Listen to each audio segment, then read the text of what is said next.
নমস্কার বন্ধুরা, আরও একটি নতুন রেসিপিতে সবাইকে স্বাগত। আজকে আমি ছোট বেগুন দিয়ে খুব সুন্দর একটি রেসিপি বানিয়ে দেখাবো। খেতে কিন্তু খুবই সুস্বাদু হয়। গরম ভাতের সাথে বেগুনের এই রেসিপিটি থাকলে আর অন্য কিছু লাগবে না, এতটাই টেস্টি হয় খেতে। তো চলুন বন্ধুরা, রেসিপিটা শুরু করি। তো এখানে নিয়েছি আমি ছোটো বেগুন, আর এই বেগুনগুলো কিন্তু ভালো করে ধুয়ে পরিষ্কার করে নিয়েছি। আর এই ছোটো বেগুন দিয়ে কিন্তু রান্নাটা করলে খেতে কিন্তু খুবই সুস্বাদু হয়। আর এখানে নিয়েছি 3টে আলুগুলো ভালো করে ধুয়ে পরিষ্কার করে নিয়েছি। এখন যে বেগুনগুলো আছে সেই বেগুনগুলো আমি কেটে নেব। তো এরকমভাবে বেগুনগুলোকে মাঝখান দিয়ে এরকমভাবে কেটে ওটাকে 4 ভাগ করে নেব। তো উপরের যে অংশটা আছে, যে ডাঁটটা আছে, ওটাকে কেটে বাদ দিয়ে দিয়েছি। এখন বেগুনটাকে আমি 4 ভাগ করে নেব। তো দেখুন বন্ধুরা, এরকমভাবে কিন্তু 4 ভাগ করে নিয়েছি। তো এরকমভাবে 4 ভাগ করে নিয়ে করলে কিন্তু রেসিপিটা খেতে খুবই সুস্বাদু হয়। এখন একটা পাত্রে রেখে দেব। তো আরও একটি দেখিয়ে দিচ্ছি বন্ধুরা। তো দেখুন, যে উপরের যে অংশটা আছে ওটাকে কেটে আমি বাদ দিয়ে দিয়েছি। এখন ওটাকে এরকমভাবে মাঝখান দিয়ে কেটে 4 ভাগ করে নেব। আর দেখে নেব ভিতরে কোনো পোকা আছে কি না। অনেক সময় কিন্তু বেগুনে পোকা থাকে, এই পোকা থাকলে কিন্তু খেতে ভালো লাগে না, আর এগুলো কিন্তু আমাদের শরীরের জন্য খুবই খারাপ।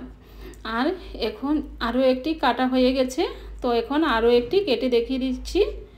তো দেখুন বন্ধুরা, সবগুলো বেগুন কিন্তু আমি এরকমভাবে কেটে নেব আর দেখে নেব এগুলোতে পোকা আছে কি না।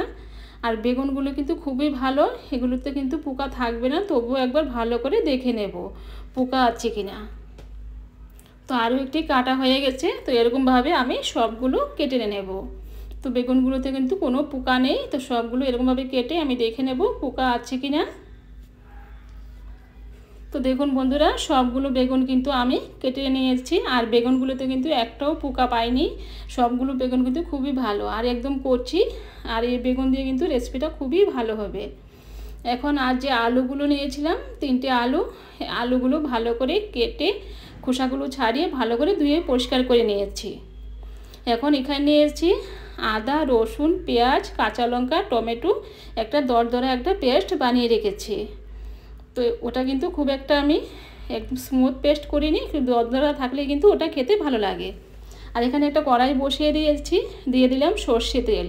তেলটা গরম হয়ে গেছে, এখন আলুগুলোকে একটু ভেজে নেব, একটু হালকা করে ভেজে নেব, খুব একটা কড়া করে ভাজবো না, যাতে কাঁচা ভাবটা চলে যায়। এখন দিয়ে দেবো লবণ, আর দিয়ে দেবো সামান্য একটু হলুদ গুঁড়ো, দিয়ে ভালো করে মিশিয়ে নেব। একটু নাড়াচাড়া করে ভালো করে একটু মিশিয়ে নেব।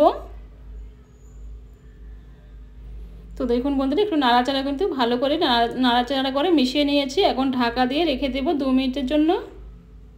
মিডিয়াম ফ্লেমে ওটাকে ভালো করে রান্না করে নেব, ভেজে নেব। তো 2 মিনিট হয়ে গেছে, এখন আরও একবার ভালো করে উলটপালট করে এগুলোকে ভেজে নেব। তো এগুলো কিন্তু ভাজা হয়ে গেছে, এর থেকে বেশি আর ভাজা করব না, এখন নামিয়ে নেব।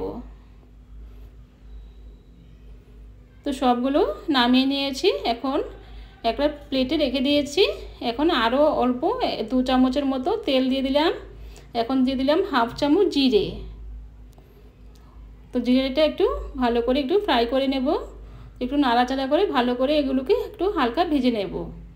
এখন যে আদা, রসুন, পেঁয়াজ, কাঁচা লঙ্কা, টমেটো পেস্ট বানিয়ে রেখেছিলাম, এই পেস্টটা দিয়ে দেব। দিয়ে এগুলোকে ভালো করে নাড়াচাড়া করে কাঁচা ভাবটা যাতে চলে যায়, এগুলোকে ভালো করে কষিয়ে নেব। তো এরকমভাবে বারবার উল্টিয়ে এগুলোকে ভালো করে ভেজে নেব। এখন দিয়ে দেব লবণটা দিয়ে আরও একবার ভালো করে নাড়াচাড়া করে এগুলোকে একটু হালকা করে কষিয়ে নেব। তো এরকমভাবে বারবার নাড়াচাড়া করে আমি এগুলোকে ভালো করে কষিয়ে নেব। তো আমি ভালো করে কিন্তু একটু কষিয়ে নিয়েছি, আর কাঁচা ভাবটা কিন্তু চলে গেছে।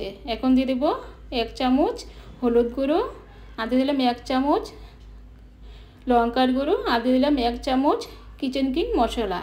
এখন সবগুলো উপকরণ ভালো করে মিশিয়ে নেব।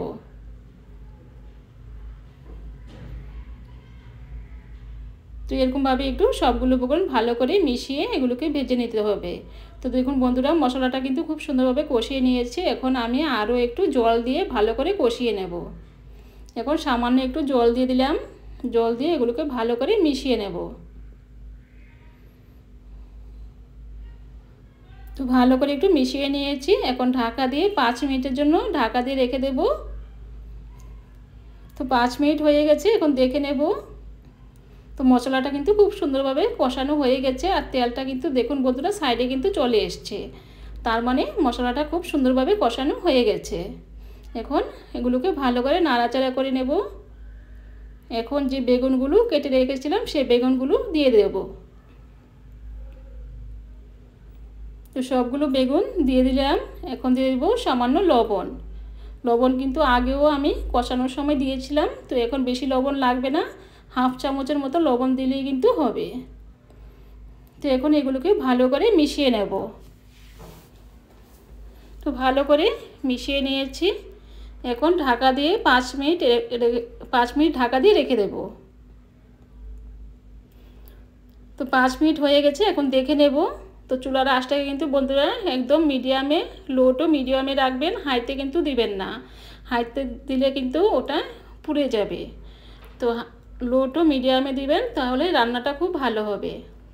তো দেখুন বন্ধুরা, বেগুনগুলো কিন্তু হাফ সিদ্ধ হয়ে গেছে। তো আরও একবার ভালো করে মিশিয়ে নেব। তো ভালো করে মিশিয়ে নিয়েছি। এখন যে আলুগুলো ভেজে রেখেছিলাম সেই আলুগুলো দিয়ে দেব। এখন ভালো করে মিশিয়ে নেব। তো বন্ধুরা, এরকমভাবে বেগুনের তরকারিটা রান্না করলে অসাধারণ লাগে বন্ধুরা। গরম ভাতের সাথে কিন্তু রেসিপিটা খেতে খুবই ভালো লাগে। তো এরকম একটা বেগুনের রেসিপি থাকলে কিন্তু গরম ভাতের সাথে আর অন্য কিছু দরকারই পড়ে না, খুবই সুস্বাদু হয়। তো বন্ধুরা, ভালো করে মিশিয়ে নিয়েছি। এখন ঢাকা দিয়ে আরও 5 মিনিট আমি এগুলোকে রান্না করে নেব। তো চুলার আঁচটা কিন্তু আমি লোতে করে দিয়েছি। তো দেখুন বন্ধুরা, এখন আমি এগুলোকে একটু ভালো করে নাড়াচাড়া করে মিশিয়ে নেব। আমি কিন্তু কোনো রকম জল দেব না, জল ছাড়া কিন্তু রান্নাটা করব। তো এরকমভাবে কষিয়ে রান্না করলে কিন্তু বেগুনের তরকারিটা খেতে খুবই ভালো লাগে। তো আপনারা কিন্তু বন্ধুরা ইচ্ছা করলে একটু জল দিতে পারেন। যেহেতু আমি জল দেব না, তার জন্য আমি 1 চামচ সয়া সস দিয়ে দিলাম। দিয়ে এখন ভালো করে এগুলোকে মিশিয়ে নেব। সয়া সসটা দিলে খেতে কালারটাও সুন্দর আসে, খেতেও কিন্তু ভালো লাগে। তো আপনাদের হাতের কাছে সয়া সস না থাকলে আপনারা সামান্য একটু জল দিয়ে দিবেন, তাহলে হবে।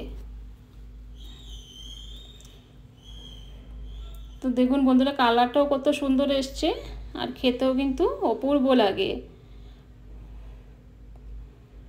এখন ঢাকা দিয়ে আরও 2 মিনিটের জন্য আমি রেখে দেব। তো ওটা যত কষিয়ে রান্না করা হবে ততই কিন্তু সুস্বাদু হবে। 2 মিনিট হয়ে গেছে। এখন দিয়ে দেব ধনেপাতা কুচি, দিয়ে ভালো করে মিশিয়ে নেব।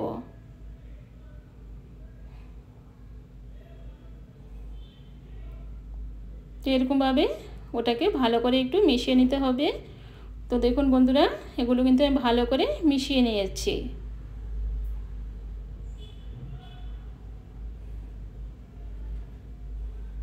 এখন আরও ঢাকা দিয়ে 1 মিনিটের জন্য রেখে দেব।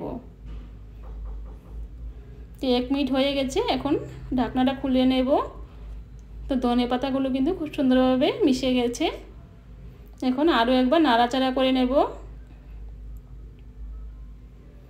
তো ভালো করে নাড়াচাড়া করে মিশিয়ে নিয়েছি। তো দেখুন বন্ধুরা, কত সুন্দর হয়েছে।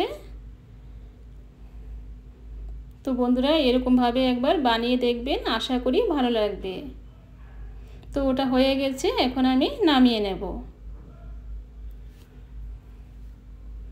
এখন নামিয়ে একটা পাত্রে রেখে দেব। তো এখানে একটা পাত্র নিয়েছি, এই পাত্রে রেখে দেব। তো দেখুন বন্ধুরা, ওটা কিন্তু লাঞ্চে খেতে কিন্তু গরম ভাতের সাথে খুবই ভালো লাগে। তো আপনারা কিন্তু রুটি, পরোটা, লুচির সাথেও খেতে পারবেন, তবে গরম ভাতের সাথে খেতে খুবই ভালো লাগে। তো খুবই সুন্দর একটি রেসিপি বন্ধুরা। তো এইভাবে একবার বানিয়ে দেখবেন, খুবই ভালো লাগবে। তো আলু বেগুনের রেসিপিটা এরকমভাবে বানালে খেতে খুবই সুস্বাদু হয়। তো বন্ধুরা, আজকে এই পর্যন্তই। আবার দেখা হবে অন্য কোনো রেসিপিতে। নমস্কার।